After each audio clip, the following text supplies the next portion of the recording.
Salve galera, tudo bem? Só para a gente fechar então essa tríade aí de aulas, né, 9, 10 e 11, falando primeiro sobre as desigualdades, depois falando sobre as potências tradicionais e agora sobre as potências emergentes, né?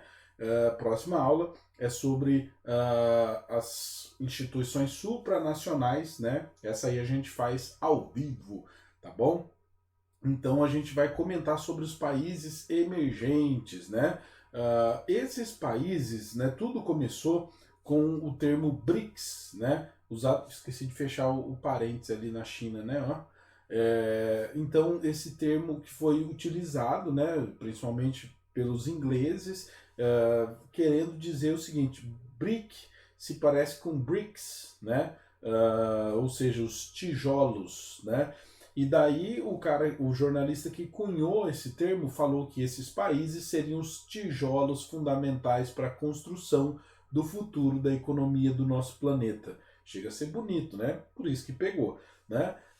Então, logicamente, que aí nos BRICS a gente vai ter Brasil, Rússia, Índia e China, né? A gente tem também a África do Sul, que seria ali o S. Ah, será que foi por isso que eu não fechei o parênteses? Pode ser, né? Então, esses aí seriam os que formam, que compõem os chamados BRICS, né? Mas, quando a gente fala de países emergentes, a gente está falando de mais do que só os BRICS, né? Eu coloquei aqui a imagenzinha, né? Só para tirar a dúvida, eu não coloquei África do Sul, foi por isso que eu não tinha fechado parênteses. Acho que eu fiquei com medo de dar uma linha a mais e acabei não fechando, ficou bem pior, né? Então, a gente vai ter aí, ó, pela ordem, Brasil, Rússia, né? Deixa eu vir aqui com o mouse, eu estou apontando, achando que vocês estão vendo a cena completa. Então, ó, Brasil, Rússia, Índia, China, né? E a África do Sul, beleza? O que é notável é que eles fizeram uma coisa interessante, né? Que você pega um da América do Sul, um da parte Ásia e Europa, né? Metade do mundo, quase a Rússia, né? Daí depois você joga aqui a China, a Índia, né? E a África do Sul. Então você tem basicamente faltando só a Oceania aí para ser representada, né? Então, logicamente que esses países aí, né, nos anos 2000 até os 2010, eles eram as imensas promessas, né? Ainda bem que continuamos dentro desse grupo, né? Então, o que ocorre entre esses países? Primeiro ponto é a promessa, né? A promessa futura aí dessas economias é muito grande e basicamente eles vão passar por um processo de industrialização bem mais recente, né? Deixa eu só voltar aqui para você observar uma coisa. Por exemplo, quando a gente olha para a Rússia, você fala, meu, mas a Rússia era a União Soviética, né? Tipo, não passou pelo processo de industrialização? Bom, aí está o grande detalhe, né? Por que, que a União Soviética não vai conseguir se sobrepor aos Estados Unidos? Porque falta exatamente essa parte, a parte da evolução tecnológica que levou os Estados Unidos até a terceira revolução industrial, que acabou então colocando a União Soviética de joelhos, né? Por quê? Porque eles não tinham passado por esse processo, né?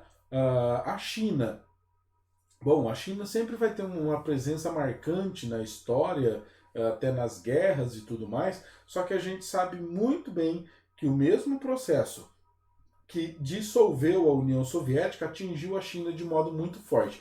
Teria sido muito pior se não tivesse existido um senhor chamado Deng Xiaoping. Né? O Deng Xiaoping é o cara que vai criar as zonas econômicas especiais. Porque para o Mao Tse Tung, que era o governante anterior ao Deng Xiaoping, isso era uma heresia, um absurdo, né? Tanto é que o Deng Xiaoping ele era o extremo oposto do Mao Tse Tung. Quando o Mao Tse Tung morre, visto que a China estava em crise e tudo mais, o negócio estava feio, os caras falaram, mano, põe o cara diferentão lá então. Né? Ele veio então e criou as zonas econômicas especiais, que são a permissão para o capitalismo funcionar dentro de uma economia socialista. Né? É uma loucura. o que fez com que a China conseguisse, então, sobreviver a todo esse processo. Tanto é que hoje a China é socialista, só que a sua economia é capitalista, né? Isso cria, então, um processo muito doido que é o seguinte: a China tem a parte mais interessante do socialismo, que é tipo colocar todo mundo dentro da mesma classe social, né? Você mais ou menos cala a boca de quem quer reclamar de qualquer coisa e fala, cala a boca, porque todo mundo é trabalhador, né? Você tem o unipartidarismo e você tem também a parte mais interessante do capitalismo, que é você pode explorar então o trabalhador o tanto que você quiser, né? Então, essa é a grande questão do porquê das empresas serem tão atraídas para a China. Porque os caras vão lá pegar, digamos assim, ó, você pega só os melhores pontos. Então, exatamente, né? As zonas econômicas especiais, elas então são regiões que o capitalismo tem livre fluxo. Né? Então você vai lá, contrata um cara, paga pouquíssimo para ele quase nunca tem férias ou feriado durante o ano, não tem direito quase nenhum, né?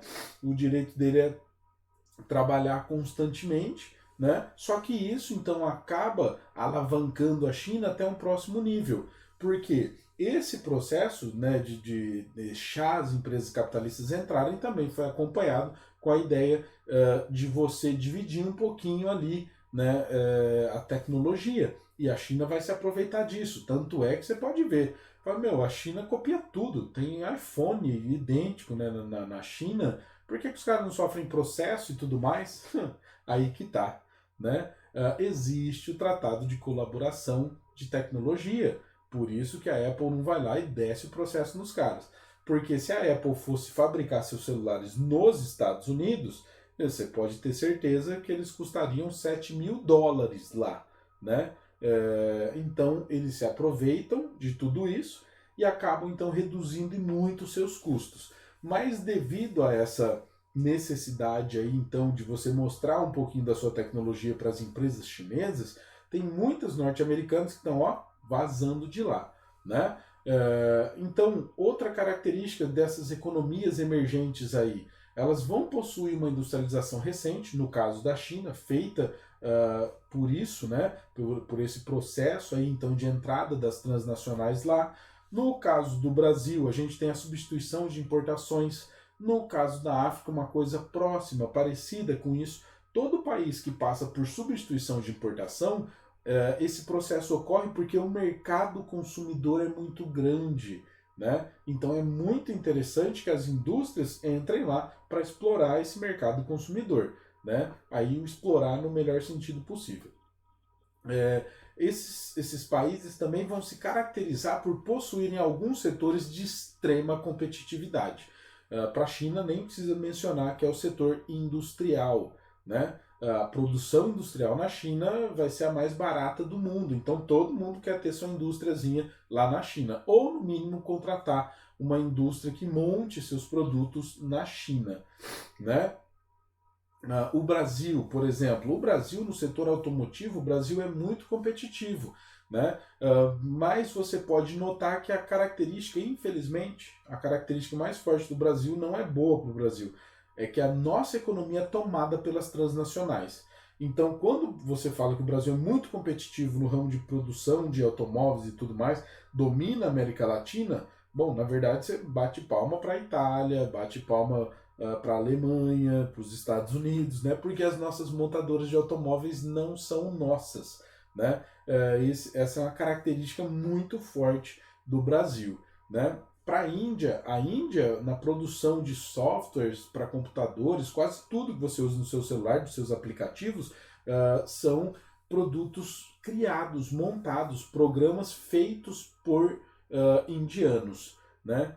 E a Índia, além de tudo, conta com uma vantagem muito interessante que é boa parte da população, com 70%, fala inglês. Né? Nunca se esqueça que a Índia foi colônia da Inglaterra. Então, logicamente que esse ponto positivo aí eles pegaram. Né? Tomaram vários negativos com a Inglaterra, mas ganharam esse. Né? Então aqui, ó, a gente tem uma lista aí de possíveis países tidos como emergentes, né? Ou seja, economias que são promissoras. vale a pena salientar. É, são promessas, não são realidades, tá bom? Então, sim, algum desses países o negócio pode desandar, né? Quando eu falo o negócio pode desandar, note que a Grécia está aqui no meio, né? Você tem Grécia, Hungria, República Tcheca, Polônia, Turquia, a Rússia, Coreia do Sul, China, Taiwan, Filipinas, né? Malásia, Tailândia, Índia, Paquistão, Arábia Saudita, Emirados Árabes Unidos. Aqui é grana sobrando. O que, que movimenta o EAU, Emirados Árabes Unidos? Dinheiro, petróleo, né? Catar, Egito, Brasil, Colômbia, México, Peru, Chile, Argentina, entre todos esses aqui, né? Brasil e México sobressaem. Então, notem, ó, Brasil, África do Sul, cadê você? China, né? Rússia, todos esses países estão aqui. Como eu disse para vocês, o México é um dos grandes promissores, então aí a entrarem, a fazerem parte, né, dessa promessa para o futuro, tá bom? E daí, aqui a gente tem os membros que participam do G20, né? O G20 também tentou, começando assim, estipular um número de países, né? Seriam as 20 maiores economias do mundo. O que, que eles fazem? Eles sentam lá para debater os principais temas, os principais assuntos, então, que vão movimentar a economia. É exatamente aí que o Brasil se destaca muito. O Brasil é um membro muito ativo no G20. Né? Por quê? Porque simplesmente o Brasil vai lá para, cutucar todo mundo. Falou, simplesmente vocês estão querendo arrebentar com a gente. Né? Deixa a nossa economia fluir, abram seus mercados, como vocês dizem, né? Pelo neoliberalismo, não é assim que tem que ser? Sem taxas, sem bloqueios, sem nada, né? Livre comércio, vamos lá. Né? Porque você nota que os países desenvolvidos eles acabam bloqueando os países subdesenvolvidos e os emergentes. Para os emergentes é ainda pior, né? Você bem pode ver no caso da China aí, os Estados Unidos batendo de frente mesmo, falando, não, você não vai pegar o meu lugar, né? Então, logicamente que essas desavenças ainda bem devem ser resolvidas no G20, né? Ou então na OMC, na Organização Mundial do Comércio. O que é interessante? O interessante é que existe toda a estrutura criada para a ONU, pela ONU, né, que é a nossa próxima aula, mas os Estados Unidos, que seriam o país que deveriam mais obedecer isso, os Estados Unidos não estão nem aí. Toda vez que os Estados Unidos tomam uma ação, uma atitude, ela ocorre de modo direto. Chega e avisa o país, fala, você tá ferrado. Né? Então, essa seria uma das as estruturas, uma olhada direta, né, bastante abrangente para toda a economia do nosso planeta, beleza? Eu não consegui, eu coloquei de novo, porque é muito bom esse GIF, né? Beijão para vocês, gente, bons estudos, até mais, tchau, tchau.